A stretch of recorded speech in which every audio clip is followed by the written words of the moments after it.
I just saw part 3 of Obi-Wan, the TV series, streaming on Disney Plus, and I'll give you my thoughts.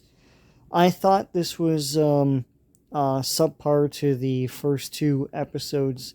It wasn't very exciting.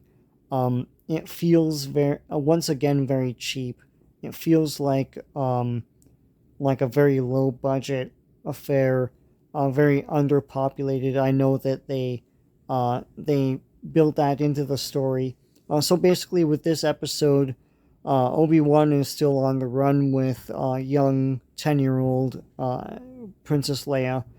And they go to another planet we haven't really seen before, which is all fields and stuff.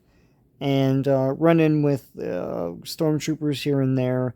And an alien character who is sympathetic to the Empire, but not necessarily evil. Just, in keeping with this whole smartass modern day take on the Empire being good for people because they provide structure. People don't understand what authoritarianism is. But anyhow, so, they're on the run now. This episode does feature Darth Vader, which is awesome. His costume looks really good, but then again, he's in darkness a lot. So that probably hides any sort of blemishes or weirdness with his outfit. I did not like the costume in Rogue One. I thought that costume was terrible. It looked like cosplay, and he had this weird smooth bib or something underneath his helmet. It just looked odd. And also, his eyes were way overly red in that movie. I really disliked the costume in that movie, but here the costume looks like a big improvement. Then again, it's probably just the way it's lit or underlit. One thing I'm happy to report is that James Earl Jones's voice is still intact here. I don't know how they did it because he sounded kind of strange. He is in his 80s, I think. He sounded kind of strange in Rogue One. Here, sounds like a very fit, very good voice. I don't know if it is James Earl Jones himself or someone else. It's not Hayden Christensen. And I still puzzle as to Hayden Christensen getting credit for playing Anakin and Darth Vader. Is he in the costume and they've dubbed him over, or what's going on there? There is a duel between Obi-Wan and Darth Vader, and this should be bigger and more operatic and a big deal in this show. I mean, it's the rematch. It's a rematch we haven't seen before. I mean, we saw a rematch in the original Star Wars, not knowing any context at the time. But here they fight, and it's super underwhelming. It's first of all, the location is very, very low budget. It's dimly lit, very, very dark. It's a nondescript field with hills that you can barely see because it's all in darkness. And they clash lightsabers a couple times, and that's about it. There's not a lot going on. And this is the big fight between Obi-Wan and Darth Vader. And it's as underwhelming and lacking any tension, just like, Riva's introduction in the first episode of this series.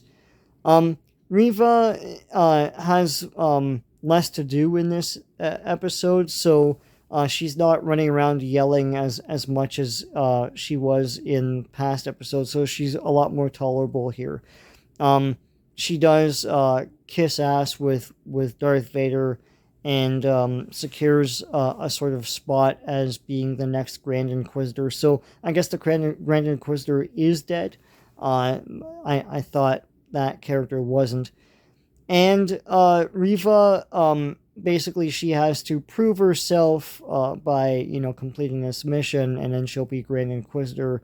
And all the other Inquisitors who are a lot more interesting and sound cool and look awesome, they're all vying for the same position, etc. Darth Vader does a lot of torturing of people around him and intimidating and stuff. But once again, dimly lit. Um, it's Darth Vader as though he's in like a low budget show, basically. It reminds me of The Guyver, which was I think it was a early '90s um, American movie. I think they made two. They were like straight to video features based on anime, where the costume looked awesome at the time. I haven't seen that for a while, but everything about those movies and that one movie was very low budget looking and terrible. And that's kind of what this episode is. I don't know why they couldn't put more effort into this.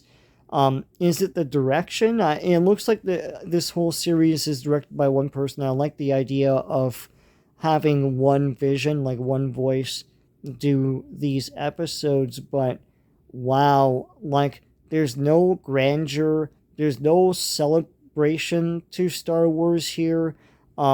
There's no effort to make this bigger.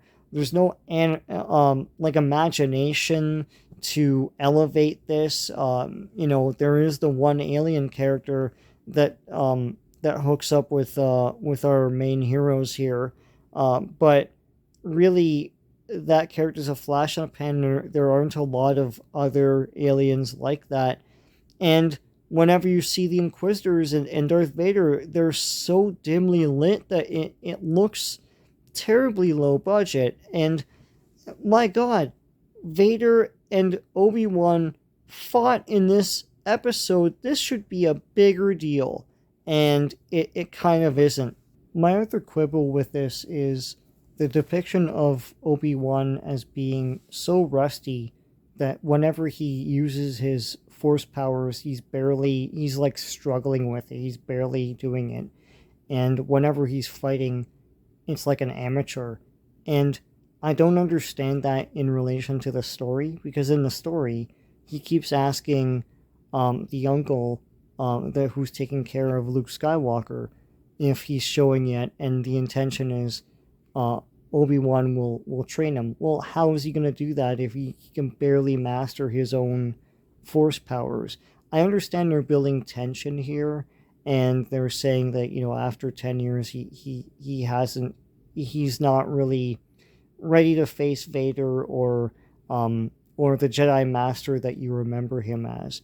And that makes no sense, because he should have been like keeping up with his studies and being a Jedi Master.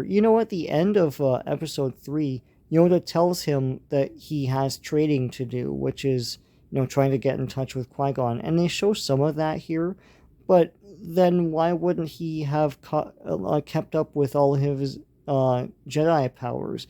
Like, the script isn't making sense within its own world that it's creating.